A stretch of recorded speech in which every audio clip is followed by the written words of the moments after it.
The main bridge of the spaceship was illuminated by a stark red glow, accompanied by blaring alarms, signaling the breach by the Marauders, a feared faction known for their ruthless tactics and scavenging ways. As the ship's camera feeds began to fail, it became evident that the invaders were methodically plundering and wreaking havoc throughout the vessel. Our ship had fallen victim to the Marauders, a notorious group that survived solely on pillaging. They were merciless, leaving few survivors in their wake.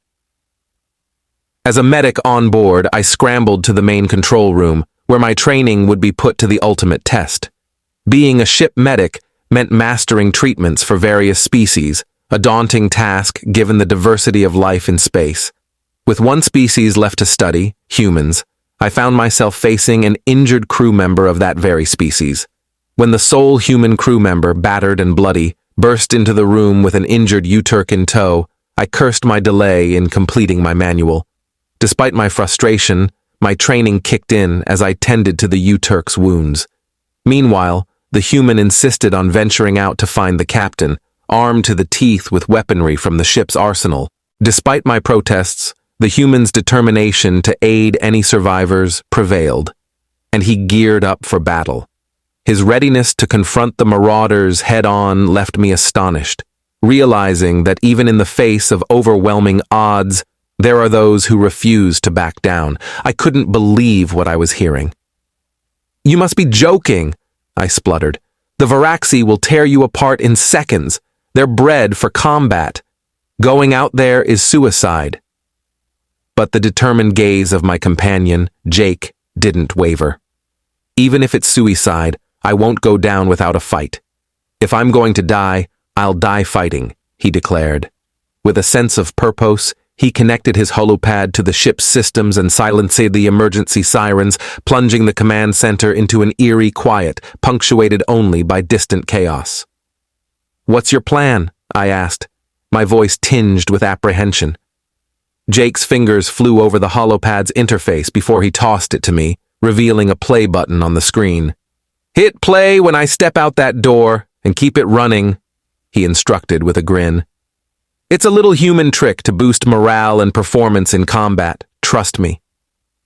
I nodded, unsure how humans could stand against the Varaxi, let alone an entire ship of them. As Jake headed for the door, I silently resolved to escape in the U-Turk if he didn't return. As the door closed behind him, I hit play on the holopad, filling the ship with a cacophony of sound. Jake's war cry echoed through the speakers as he faced off against the Varaxi, moving with a grace that belied the impending danger. With each step, he danced to the rhythm of the music, turning the tide of battle with skill and determination. In a mesmerizing display, a human warrior named Ethan effortlessly dispatched 3 Zorax invaders before marching onward, his lips murmuring a strange word, "Valhalla, I am coming." Translating the term revealed its meaning, prompting an amused chuckle from me.